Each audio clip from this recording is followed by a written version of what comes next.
तो हेलो दोस्तों, कैसे हैं आप सब? अच्छे हैं और अच्छी तरह से तैयारी चल रही है ना? तो माफ़ी चाहूँगा कि 2-3 दिन से मैं वीडियो नहीं डाल रहा हूँ। रीज़न है कि लाइन नहीं था, जिसके कारण से मैं नहीं डाल रहा हूँ। आज मैं पुनः जो है लाइन की व्यवस्था ठीक हो गई तो मैं वीडियो डाल रहा हूँ। ठीक है, तो चलिए देखिएगा, आज 25 क्वेश्चन लेकर आए आपके पास। ठीक है, तो चलिए स्टार्ट करते हैं। पहला क्वेश्चन आपको दिख रहा होगा, कहता है चावल के कीमत में क्या करा, चावल के कीमत में 30% की वृद्धि और खपत में 40% की कमी हो तो खर्च पर क्या प्रभाव पड़ेगा। ठीक है, चलिए हम लोग इसको सॉल्व करते हैं एकदम बेहतरीन तरीक़ा से, समझिएगा। तो 30% वृद्धि का मतलब क्या होता है, जब इसको प्रतिशत हटाइएगा तो 3 बटे क्या हो जाएगा, 10 हो जाएगा। ठीक है, तो यहाँ मान लेते हैं क्या, पहले, यहाँ मान लेते हैं पहले और यहाँ मान लेते हैं अब। तो वृद्धि हो रहा है तो पहले 10 रुपया था तो अब कितना हो गया, 13 रुपया। क्या कोई तकलीफ नहीं ना? अब आइए, अब कहता है खपत में 40% की कमी हो गया। तो 40% का मतलब क्या होता है, जब तोड़िएगा तो 2/5। 40% का वैल्यू क्या होता है, 2/5। मतलब पहले 5 kg खपत होता तो अब कितना हो गया, 2 kg कम हो गया, मतलब कितना, 3। ठीक है, 3 हो रहा है।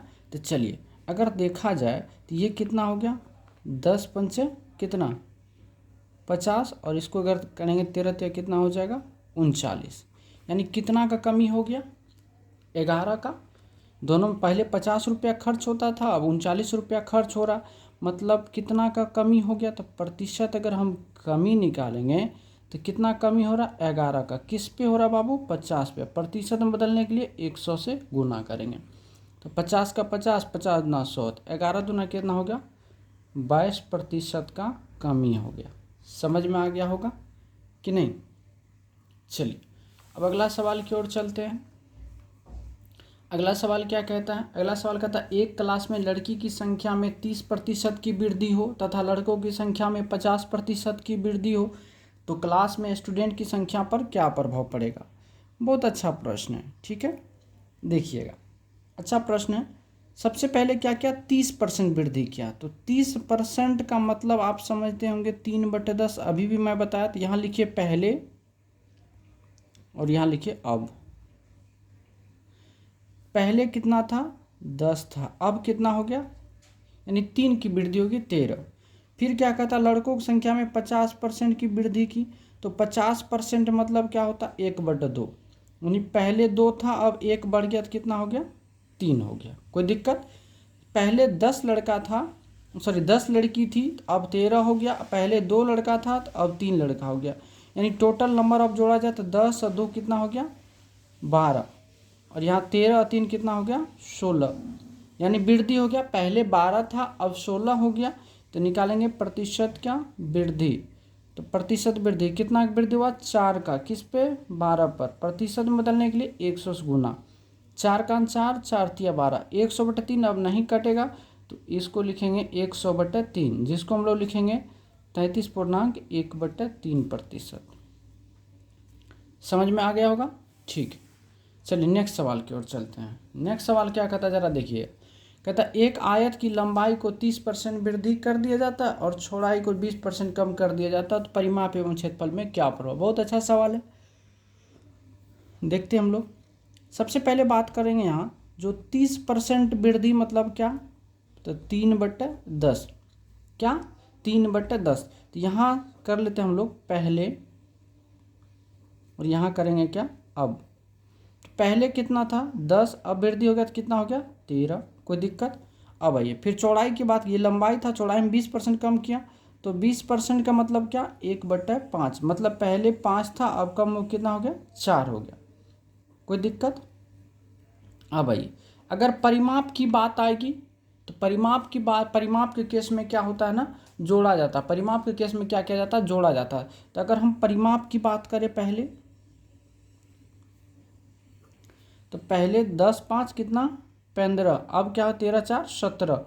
यानी प्रतिशत अगर हम वृद्धि निकाले तो कितना हो जाएगा, यानी 15 से 17 हो गया तो 15 पर 2 बढ़ा। प्रतिशत में बदलने के लिए 100 से गुना, 5 तिया 5 से 20, 20 दूना 40/3, जिसको हम लोग लिखेंगे 13.1/3% की वृद्धि हो गया किसमें, परिमाप। अब क्षेत्रफल की अगर हम बात करें, ये तो परिमाप है, क्षेत्रफल की अगर बात करें तो 10 पंचे कितना हो गया 50 और 13 चुके कितना हो गया 52, यानी 50 से कितना बढ़ा 2 बढ़ा, यानी प्रतिशत वृद्धि यहाँ पे निकलेगा। तो प्रतिशत अगर आप वृद्धि की बात करते हैं तो 2 होता है किस पर 50 पे, प्रतिशत बदलने के लिए 100 से गुना, 50 दूना 100, तो 2 दूना कितना हो गया 4% की वृद्धि हो गया। ये आपका क्या हो गया आंसर हो गया। तो जब परिमाप की बात आएगी तो आपको क्या करना है जोड़ना है, जब क्षेत्रफल की बात आएगी क्या करना है आपस में गुना करना, क्योंकि क्षेत्रफल बराबर क्या होता है लंबाई गुना चौड़ाई, और परिमाप बराबर क्या होता है लंबाई प्लस चौड़ाई। समझ में आ गई होगी बात, ठीक है। चलिए अब नेक्स्ट सवाल की ओर चलते हैं हम लोग। अगला सवाल आपको दिख रहा होगा, कर अयस्क में 30% शीशा है, 30% क्या है शीशा है, तो 24 kg शीशा पाने के लिए कितने अयस्क की ज़रूरत होगी। चलिए बहुत अच्छा सवाल है, ज़रा देखिएगा। तो 30% का मतलब क्या होता है 3 बटे कितना 10, ठीक है, क्या होता है 3/10, ठीक है, अर्थात 10 kg में कितना शीशा। तो यहाँ से अगर हम शीशा की अयस्क की बात करें, अयस्क तो अयस्क कितना यूनिट हो गया 10, और शीशा की अगर हम बात करें तो शीशा कितना यूनिट हो गया 3 यूनिट। हाँ, तो अब कर हमको 24 यूनिट शीशा प्राप्त करना है, कितना प्राप्त करना है 24 यूनिट, यानी 3 यूनिट का वैल्यू कितना हो गया 24, तो ये कितना गुना हो गया 8 गुना, इसीलिए अयस्क के अगर प्राप्त करना इसको भी 8 गुना करना, तो 10 अटे कितना हो जाएगा 80 kg, और ये आपका उत्तर हो जाएगा। समझ गए बात को। तो 10 kg में 3 kg अयस्क है, तो 3 kg अयस्क में 3 kg शीशा पाने के लिए 10 kg अयस्क की आवश्यकता होता है, तो 24 के लिए कितना होगा 80 kg अयस्क हो जाएगा, ठीक है। चलिए अगला सवाल की बात करेंगे। अगला सवाल क्या कहता है आपको, अगला सवाल कहता है जो 250 वस्तु का क्रय मूल्य 200 वस्तु के विक्रय मूल्य के बराबर, यानी 250 वस्तु का जो सीपी है वो जो है 200 वस्तु के एसपी के बराबर है। क्या आप यहाँ पे सीपी बटे एसपी लिख सकते हो, तो ये हो जाएगा 200 बटे कितना 250। अब यहाँ से अगर आप देख रहे हो तो 50 रुपया का क्या हो रहा है लाभ हो रहा है, कितना पर 200 रुपया पर। यहाँ से क्या निकालना है जो प्रतिशत लाभ, प्रतिशत लाभ बराबर क्या होता है लाभ गुना 100, यानी लाभ गुना 100 बटे क्या होता है क्रय मूल्य यानी सीपी, यानी कितना रुपया का लाभ हुआ 50 रुपया का, तो 50 गुना 100 बटे सीपी कितना है 200, 2 जीरो से 2 जीरो खत्म हो गया, 2 से काटेंगे तो कितना मतलब कटेगा 25, यानी कितना परसेंट का 25%, ये आपका आंसर हो गया। नेक्स्ट सवाल की अगर हम बात करें तो कह रहा एक जो है संदीप एक मेज को 10% लाभ पर बेचता है। चलिए बहुत प्यारा सवाल है, 10% लाभ पर, तो मान लेते हैं 100 की वस्तु को कितना में बेच दिया 110 में, कोई तकलीफ कर, यदि वह 5% कम पर खरीदता तो 5% कम पर खरीदता तो कितना परसेंट पर खरीदता 95 पे, ठीक है, और बेचता, और 20% कर अगर वह 80 रुपया अधिक मूल्य पर, कितना रुपया 80 रुपया अधिक मूल्य पर बेचता तो 20% का लाभ होता था। 20% लाभ पर 95 की वस्तु को अगर हम 20% लाभ पर तो 120 बटे कितना 100 लिखेंगे, 5 से अगर हम काटें तो 20, 5 से काटेंगे तो कितना हो जाएगा 24, 4 से काटेंगे तो 4 पंचा 4 छः के 24, 5 से काटे तो 19, 19 छः के 14 से 100 कितना हो गया 14% हो गया। पहले कितना परसेंट बेचता था 110 में, अब कितना बेच रहा है 114 में, यानी कितना परसेंट का लाभ हुआ टोटल 4% का, 4%। रियल में कितना रुपये का लाभ हो रहा है 80 रुपये अधिक मिल रहा, तो 4% के बराबर कितना हो गया 80। तो आपसे पूछा क्रय मूल्य, तो क्रय मूल्य बराबर कितना 100% का निकालना है, 4 से काटेंगे यहाँ से कितना हो गया 20 बराबर कितना 2000 रुपये, आपका आंसर हो गया। समझ गए बात को, बहुत आसान सवाल था, ठीक है। चलिए हम लोग नेक्स्ट सवाल की ओर चलते हैं। अगला सवाल देखिएगा, बहुत प्यारा सा सवाल है, कहता है राम ने 11 वस्तु 10 रुपया में खरीद कर 11 रुपया में 10 वस्तु को बेच देता है तो लाभ प्रतिशत। बहुत अच्छा सवाल है, चलिए देखते हैं।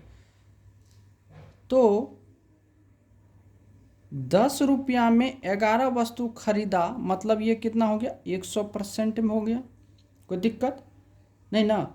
अब कहता है कि 11 रुपया में वह 10 वस्तु को बेच देता है, तो कितना परसेंट का लाभ होगा? तो 100 गुना 11/10 गुना ये पलट के ऊपर चल जाएगा, तो 10 बटे कितना होगा? 11/10 होगा। ये पलट के इधर आ जाएगा, 2 जीरो से ये 2 जीरो खत्म। अगर हाँ कितना होता है? 121%। अर्थात पहले 100% में बेचा, 100% में खरीदा और बेचा कितना में? 121% में, तो उसको लाभ हो गया कितना का?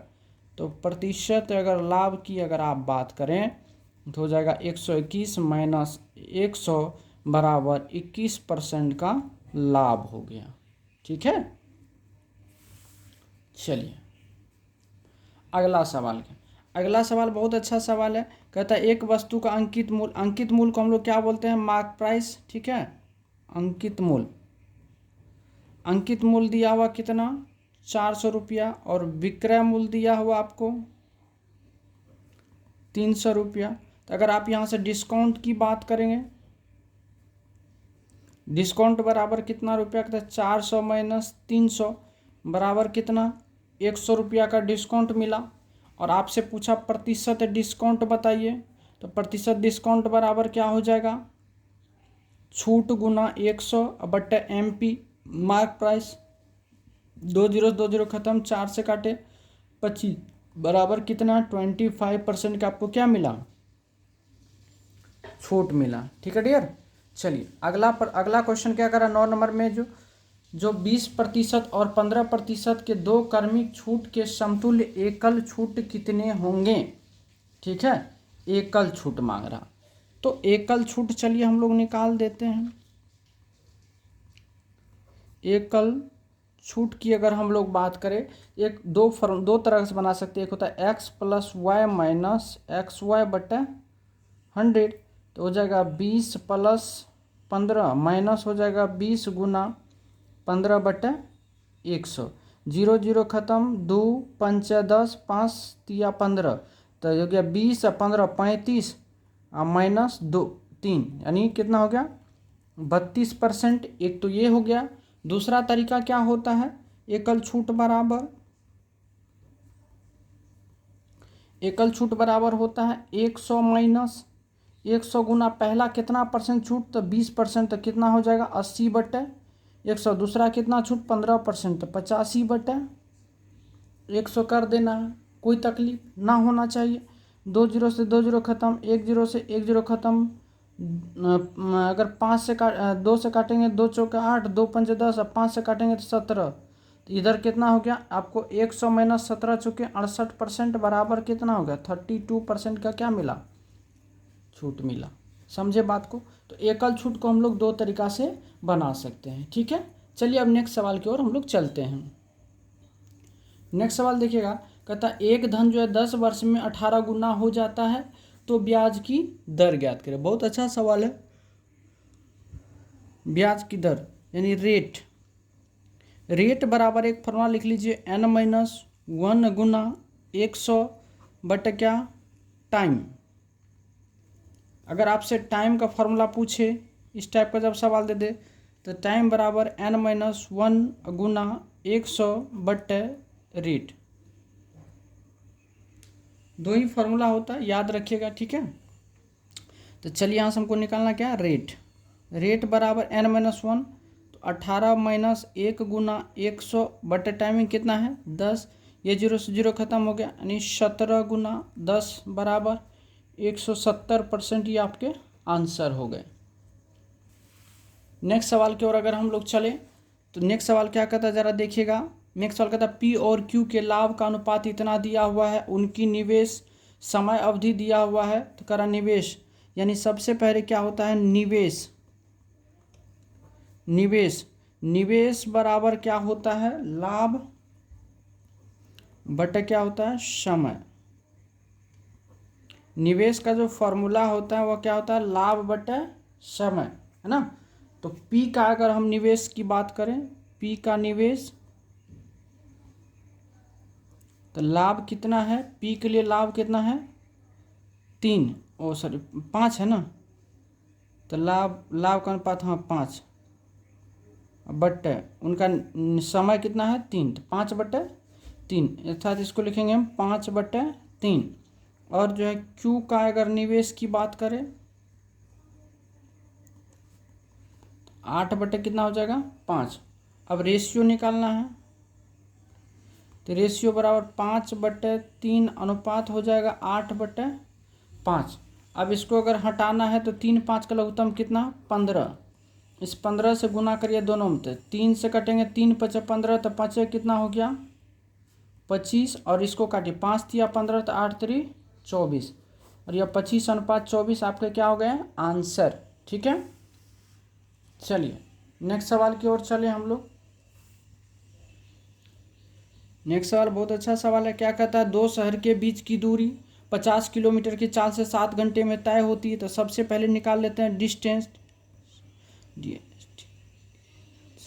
डिस्टेंस बराबर क्या होता है स्पीड, गुना क्या होता है टाइम। तो 50 के स्पीड से 7 घंटे में तय करेगी तो कितना हो जाएगा 350 किलोमीटर हो जाएगा। कहता है 2 घंटे कम समय। स्पीड को कितना बढ़ाना है, तो स्पीड को बढ़ाना है तो हम यहाँ से निकालेंगे क्या पहले चाल। अगर हम चाल की बात करें तो चाल बराबर दूरी बटे क्या होता है समय।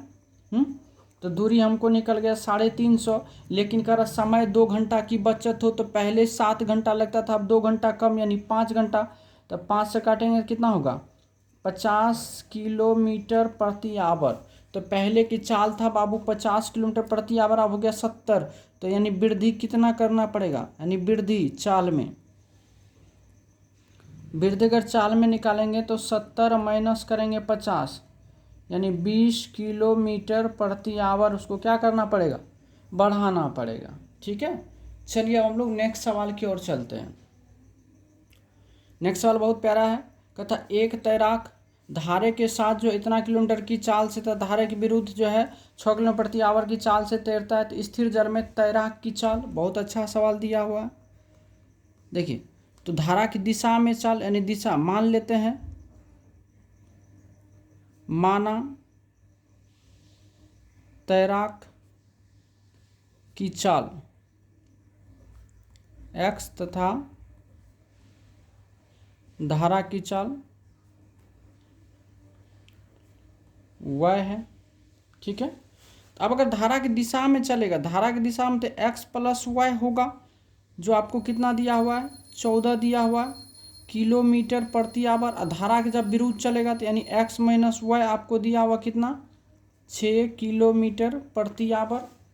तो क्या किसकी चाल मांग रहा है स्थिर जल में तैराक की चाल। तो चलिए निकाल दीजिए।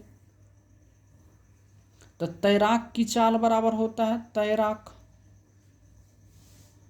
की चाल। अगर हम तैराक की चाल होंगे तो धारा की दिशा में चाल, इसका फॉर्मूला होता है धारा की दिशा में चाल, तो हो जाएगा 14 प्लस धारा के विपरीत दिशा में चाल प्लस 6 बट्टे क्या होता है 2। तो 14 6 कितना हो गया 20/2 यानी हो जाएगा कितना 10 किलोमीटर प्रति आवर। यही आपका आंसर हो गया। और चाहेंगे आप इससे बनाने के लिए तो इससे भी बन जाएगा आपको। देखिए ये y से y खत्म हुआ तो 2x बराबर 14 6 20, तो x बराबर कितना हो गया 20/2 यानी हो गया 10 किलोमीटर प्रति आवर। ये आपका आंसर हो गया। दोनों तरीका से आप बना सकते हो। चलिए नेक्स्ट सवाल की ओर अगर हम बात करें तो नेक्स्ट सवाल कहता है जो यदि a - a बराबर इतना, तो कह रहा है a² + 1/a² का मान ज्ञात करना। ठीक है, बहुत अच्छा सवाल है। इसका एक फॉर्मेट होता है, याद रखिएगा। जो a - 1/a बराबर अगर गिवेन हो तो a² + 1/a² बराबर क्या होता है गिवेन का स्क्वायर +2 होता है। एक प्यारा सा फॉर्मूला यहाँ से याद रखिएगा। तो चलिए हम लोग निकालते हैं a² + 1/a² बराबर 7 का स्क्वायर +2, तो 7 × 7 = 49 + 2 यानी कितना हो गया 51। ये आपका राइट आंसर हो गया। ठीक है, चलिए अब नेक्स्ट सवाल क्या कहता है, 5 फैक्टोरियल में इकाई अंक ज्ञात करें, यानी फैक्टोरियल 5 का इकाई अंक। ठीक है, 5 फैक्टोरियल का मतलब होता है क्या 1 गुना 2 गुना 3 गुना 4 गुना 5। ठीक है, अब ये सभी को अगर आप आपस में गुना करेंगे तो 1 दूना 2 तिया 6 चौके 24 पंचे कितना हो गया 120, और 120 का जो इकाई अंक हुआ वो क्या हो गया 0 आपका आंसर। ठीक है, चलिए अगला सवाल देख रहे होंगे। अगला सवाल क्या कहता है, जो इतना में इकाई अंक ज्ञात करें। अगर आप यूनिट डिजिट का रूल पढ़े होंगे तो आपको पता होना चाहिए 0, 1, 5 और 6 नो चेंज होता है, नो चेंज होता है। क्या होता है? नो चेंज होता है। तो चलिए इसको सॉल्व करते हैं। क्या लिखा है? 23 पे पावर 21 गुना 24 पे पावर 22 गुना 26 पे पावर 23 गुना 27 पे पावर 24 गुना 25 पे पावर 25। अब ये 5 है तो चेंज होगा ही नहीं, ये 6 है चेंज होगा नहीं। दोनों का आपस में अगर आप गुना करेंगे तो कितना होगा? 30। और 30 है तो इकाई अंक क्या हो गया? 0। और 0 को किसी भी नंबर से आप अगर गुना करेंगे तो फाइनली वह 0 ही आंसर देगा। ठीक है, इसलिए तो आगे एड्स को करने की आवश्यकता, इसका मान निकालने की आवश्यकता हमको नहीं पड़ा। 0 को आप किसी भी नंबर से गुना करेगा तो रिजल्ट 0 ही आएगा। ठीक है, चलिए अब नेक्स्ट सवाल की ओर चलते हैं। अगला है 124 फैक्टोरियल के अंत में शून्यों की संख्या निकालिए। अगर आप फैक्टोरियल के अंत में शून्यों की संख्या निकालते हैं तो आपको पता होना चाहिए जो फैक्टोरियल का मान रहता है उसमें 5 से भाग दिया जाता है। 5 से जब भाग देंगे तो ये कितना होगा? 24 पंचे 120 होता है। फिर आए भागफल में 5 से भाग दीजिए तो 5 चौके कितना हो गया? 20 हो गया। अब देखिए 4 में 5 से भाग नहीं लगेगा तो यहीं तक रुक जाना और लिखना है जो शून्यों की संख्या बराबर हो जाएगा कितना? 24 + 4 = 28। ये आपका आंसर हो गया। ठीक है, चलिए नेक्स्ट सवाल कहता है cos 1 degree into cos 2 degree into cos 3 degree dot dot dot कितना है? cos 90 degree. और आपको पता है cos 90 का मान क्या होता है? 0। और 0 को किसी भी नंबर से अगर आप गुना करेंगे तो फाइनली रिजल्ट वह 0 ही देगा। ठीक है, चलिए अगला सवाल आप देख रहे होंगे जो कह रहा है 10। एक चीज़ याद रखिएगा, tan θ1 इंटू tan θ2 बराबर 1 होता है। कब? जब θ1 + θ2 बराबर 90 डिग्री होता है। ठीक है, ये एक छोटा सा फॉर्मेट है, याद रखिएगा। यहाँ देखिए यही लिख देते हैं, tan 15 degree into tan 75 degree लिख सकते हैं हम, और tan 25 degree into tan 65 degree लिख सकते हैं, इंटू tan 45 डिग्री। कोई तकलीफ? और देखिए ये दोनों का योगफल कितना हो रहा है? 90। और ये दोनों का योगफल भी कितना हो रहा है? 90। ये हो गया 1, ये हो गया 1, और tan 45 का मान आपको पता है वो 1 होता है। तो आपस में 1 गुना 1 गुना 1 = 1 ही आएगा इसका आंसर। समझ गए होंगे? चलिए अब नेक्स्ट सवाल आपको दिख रहा होगा, कह रहा यदि tan θ बराबर 4/5 हो तो 5 sin θ माइनस इतना इतना का मान क्या होगा? बहुत अच्छा सवाल है। तो यहाँ से दिया आपको क्या? जो 5 sin θ माइनस 3 cos θ बटे क्या है?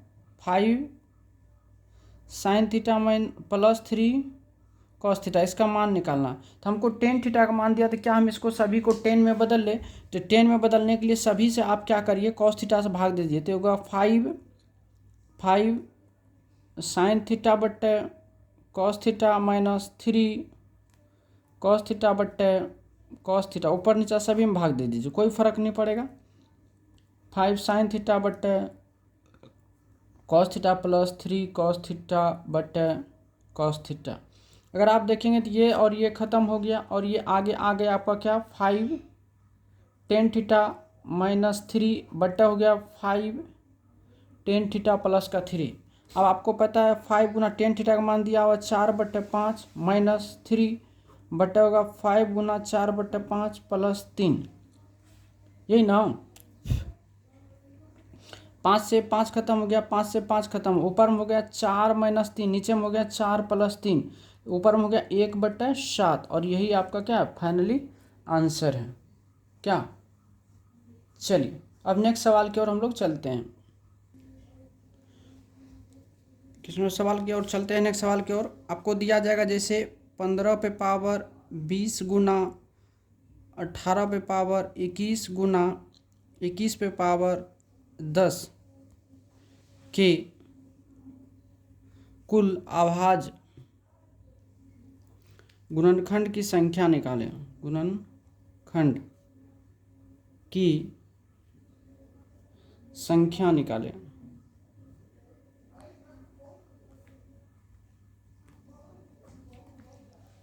गुणनखंड की संख्या निकालें। तो कैसे आप निकालेंगे? तो चलिए, अभाज्य गुणनखंड संख्या निकालने के लिए क्या होता है ना, सबसे पहले इसको तोड़िए अभाज्य गुणनखंड के रूप में। तो क्या दिया हुआ, 15 पे पावर 20 गुना 18 पे पावर 21 गुना 21 पे पावर 10।